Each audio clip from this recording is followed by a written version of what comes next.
Google DeepMind just bought a piece of EVE Online Studio to use the game as a testing ground for general AI, not a chatbot, not a coding tool.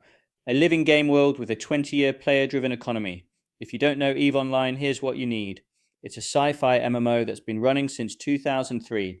Every player shares one server.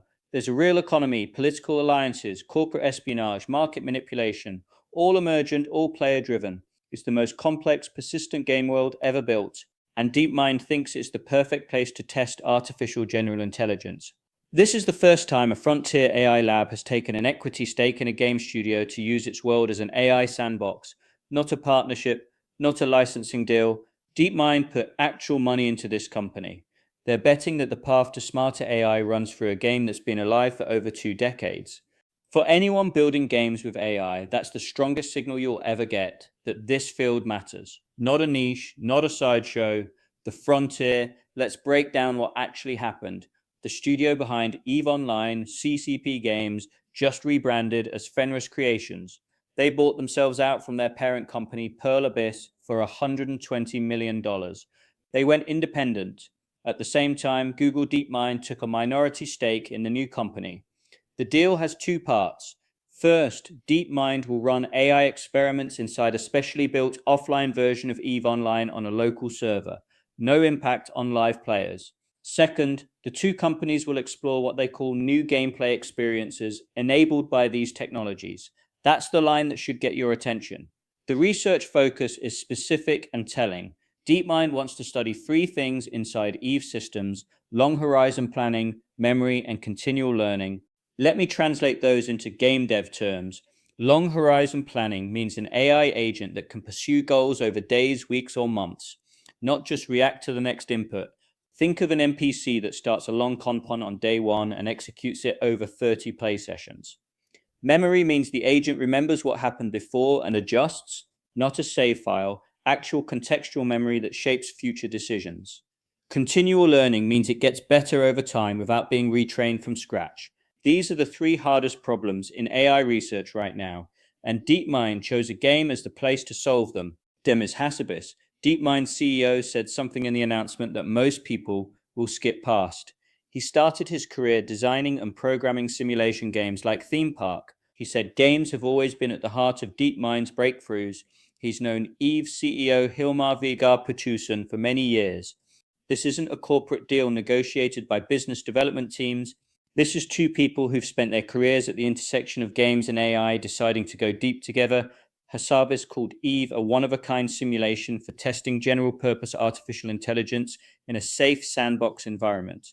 DeepMind's history with games goes back to the beginning. In 2016, AlphaGo beat the world champion at Go, a game with more possible positions than atoms in the universe. That proved AI could handle intuition and creative leaps, not just brute force calculation. In 2019, AlphaStar beat professional StarCraft 2 players. That proved AI could handle imperfect information, long-term strategy, and real-time decision-making under pressure. Before that, their agents mastered dozens of Atari games straight from pixel inputs, no rules given, no hand-holding. More recently, Seamus showed AI agents learning to play 3D games by watching and doing, moving and interacting in game worlds the way a player would. Each one was a stepping stone. Go proved intuition. StarCraft proved strategy under uncertainty. Atari proved learning from scratch. Simmer proved embodied interaction. EVE is the next step up in complexity by an order of magnitude. It's not one player against one opponent. It's thousands of players interacting in an economy with emergent behavior that no single designer planned. Corporations with thousands of members. Supply chains spanning entire regions of space. Diplomatic crises that play out over months. If an AI agent can navigate that, it can handle the real world. Now let's talk about the independent story, because it matters more than you'd think. CCP Games was bought by Pearl Abyss, the South Korean studio behind Crimson Desert, back in 2018. Pearl Abyss paid $225 million. 7 years later, CCP's management bought the company back for $120 million. That's almost a 50% decline in value. But here's the part that changes the story. CCP was profitable in 2025. They did $70 million in revenue. Q4 was their second highest revenue quarter in the game's 20-year history. November was a record month. The company has two new titles in development: Eve Vanguard, an extraction shooter, and Eve Frontier, a space survival game. They're not shrinking. They're choosing independence over growth at all costs. Going independent gives Fenris Creations something they lost under Pearl Abyss: the ability to think in decades. EV Online is a forever game. It only works if you make decisions that keep the world alive for another 20 years. CCP's CEO said it best in his open letter to players. Eve's forever philosophy isn't a marketing slogan. It's a way of thinking about every decision. What does the game need to endure? What does the company need to support it? A publicly traded parent company with its own priorities and its own game lineup can't always give you that runway. Now they have it back, and they brought in DeepMind as a partner who thinks on the same timescale. So why Eve specifically? Why not just build a simulation from scratch?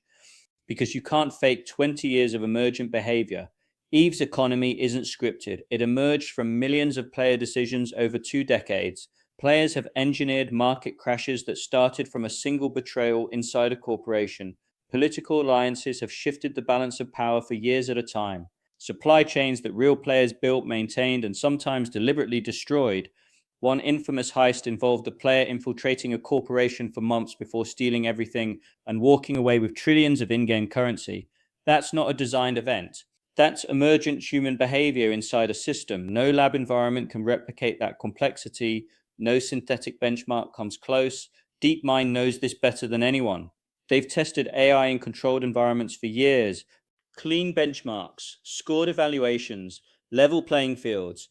EV gives them something none of those environments can: genuine unpredictability from thousands of independent actors pursuing their own goals, forming their own alliances, breaking their own treaties. That's the gap between what AI can do in a lab and what it can do in the wild. This is why games matter for AI research in a way that nothing else does. A game is a closed system with clear rules, but infinite emergent behavior. It's faster than reality. You can run 1,000 iterations in the time a real-world test takes once.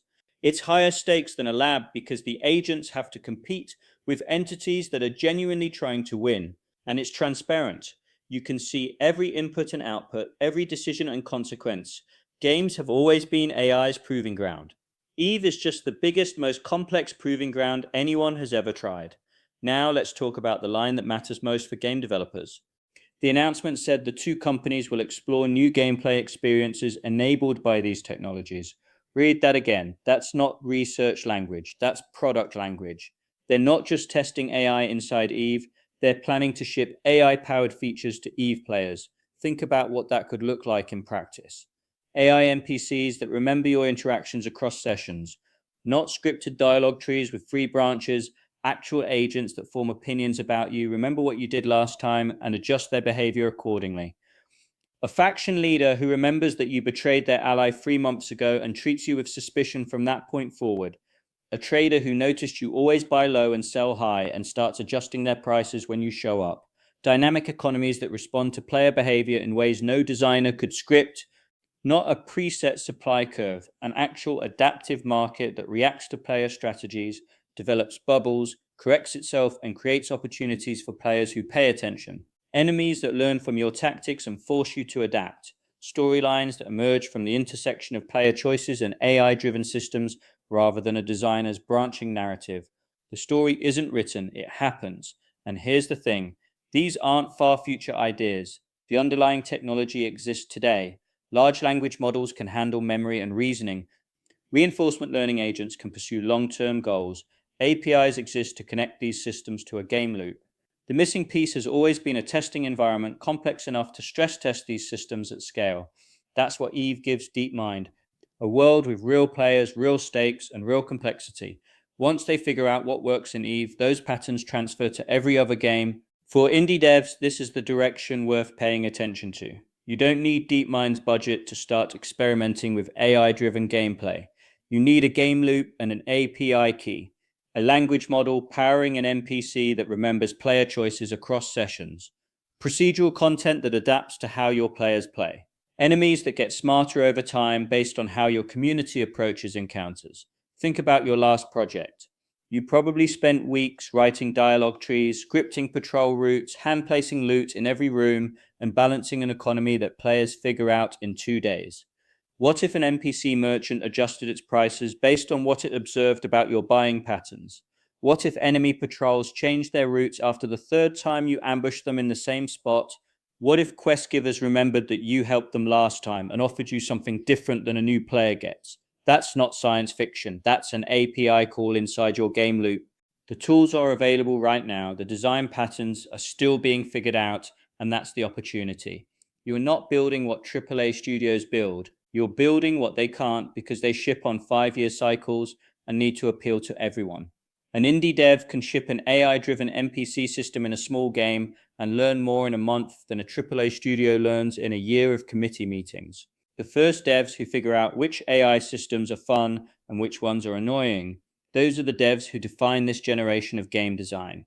Here's why this week specifically matters. 2 days after the DeepMind announcement, Sony's CEO stood in front of investors and said AI tools will flood the market with games. He cited real tools already in use at Naughty Dog and Santa Monica Studio, an animation system called Mockingbird that turns raw motion capture into in-game animation in a fraction of a second, work that used to take hours. AI-driven hair simulation that takes real hairstyle videos and generates realistic strand animation automatically. And prototypes of NPCs with their own personalities that can create what he called a living dynamic world for the player to explore. 2 different companies, 2 different angles. Same conclusion. Sony is betting that AI tools will let more developers ship more games faster. DeepMind is betting that AI agents inside games will unlock entirely new kinds of gameplay. The biggest AI lab and the biggest game platform on the planet both placed their bets on AI-powered games in the same week. That's not a coincidence. That's a consensus forming.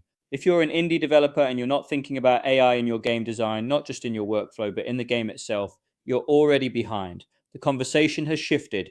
It used to be, should I use AI to code my game faster? Now it's, should my game have AI inside it? That's a fundamentally different question.